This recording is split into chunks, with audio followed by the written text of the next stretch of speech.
Hi friends, easy taste and ടിപ്സിലേക്ക് എല്ലാവർക്കും സ്വാഗതം. ഇന്ന് നമുക്കൊരു ഫിഷ് മോളി എങ്ങനെ വളരെ സിമ്പിളായിട്ട് ടേസ്റ്റി ആയിട്ട് നമ്മുടെ വീട്ടിൽ തന്നെ ഉണ്ടാക്കാമെന്നുള്ളത് നോക്കാം. നമുക്ക് വീഡിയോയിലേക്ക് കിടക്കാം. ഞാനിവിടെ ഒരു 1/2 കിലോ 500 ഗ്രാം മീൻ എടുത്തിട്ടുണ്ട്. ഒരു ദശക്കട്ടുള്ള മീനാണ് എപ്പോഴും ഫിഷ് മോളിക്ക് നല്ലത്. കുറച്ച് കുരുമുളക് പൊടിയും കുറച്ച് ഉപ്പും ഒരു അര പിഴിഞ്ഞതും ചേർത്ത് നമുക്കത് പുരട്ടി വെക്കാം.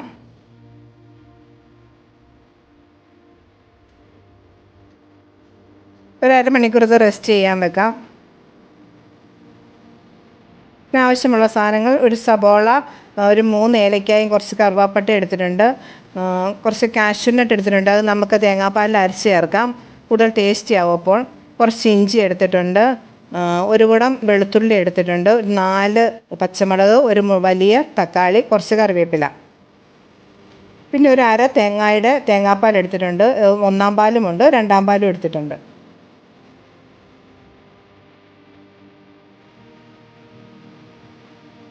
നമുക്ക് കുറച്ച് എണ്ണ ഒഴിച്ച് പുരട്ടി വെച്ചേക്കുന്ന മീനെല്ലാം ഒന്ന് ഫ്രൈ ചെയ്തെടുക്കാം. ഒരു ഷാലോ ഫ്രൈ മതി, വളരെ മുറിച്ചെടുക്കേണ്ട ആവശ്യമില്ല.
ഒരുമാതിരി വഴന്നിട്ടുണ്ട്. നമുക്കിനി 2-ാം പാൽ ഒഴിക്കാം.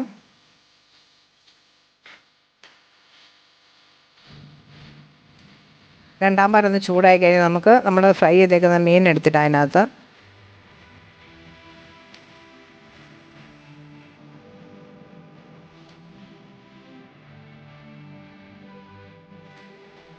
നമുക്കൊന്ന് മൂടി വെച്ച് തിളപ്പിക്കാം. ഒരു 5-10 മിനിറ്റ് തിളച്ചാൽ മതിയാകും, കാരണം അത് ഫ്രൈ ചെയ്ത മീനാണല്ലോ. നമുക്കിനി അരച്ച് വെച്ചിരുന്ന കാഷ്യൂനട്ട് ചേർക്കാം. കാഷ്യൂനട്ട് ചേർക്കുമ്പോൾ ആ ചാറൊക്കെ കുറുകുകയും ചെയ്യും, വളരെ ടേസ്റ്റുമായിരിക്കും. ഇനി നമുക്ക് 1-ാം പാൽ ചേർക്കാം. 1-ാം പാൽ ചേർത്ത് കഴിഞ്ഞാൽ പിന്നെ അധികം തിളയ്ക്കേണ്ട ആവശ്യമില്ല, അത് ചെറുതായിട്ടൊന്ന് ചൂടായാൽ മതി. നമ്മളത് സ്പൂണൊന്നും ഇളക്കാതെ നമ്മളതൊന്ന് ചുറ്റിച്ചെടുത്ത് വെച്ചാൽ മതി. ഉപ്പ് നോക്കുക, ഉപ്പ് ആവശ്യത്തിന് പിന്നെ വേണമെങ്കിൽ ചേർക്കുക. ചെറുതായിട്ടൊന്ന് ചൂടായാൽ മതി. മീനായിട്ടുണ്ട്. നമുക്കിനി ആ കുറച്ച് പച്ച വെളിച്ചെണ്ണയും കൂടെ ചേർക്കാം. ഇതിൻ്റെ വെളിച്ചെണ്ണ ചേർത്ത് തന്നെയാണ് ഫ്രൈ ചെയ്തതും മീൻ ഫ്രൈ ചെയ്തതും എല്ലാം എല്ലാം വെളിച്ചെണ്ണ ഉപയോഗിക്കുന്നതാണ് നല്ലത്. അവസാനം കുറച്ച് മല്ലിയില ഉണ്ടെങ്കിൽ നമുക്ക് അതുകൂടെ ഒന്ന് വിതറിയിടാം. നമുക്കിങ്ങനെ മീൻ കുറച്ച് നേരം ഒന്ന് അടച്ച് വെക്കാം. അന്നേരം അതൊന്ന് കുറുകുകയും ചെയ്തോളും. തീ ഓഫ് ചെയ്തിട്ട് ഇനി ഒരു തക്കാളിയല്ലേ ചേർത്തിട്ടുള്ളൂ. നമുക്ക് ആവശ്യമുണ്ടെങ്കിൽ നമുക്ക് ഒരു സ്പൂണ് നാരങ്ങാനീര് ചേർക്കാം. അങ്ങനെ നമ്മുടെ ഫിഷ് മോൾ റെഡി ആയിട്ടുണ്ട്. ബ്രെഡിനും അപ്പത്തിനും കൂടെ കഴിക്കാൻ ഭയങ്കര ടേസ്റ്റിയാണിത്.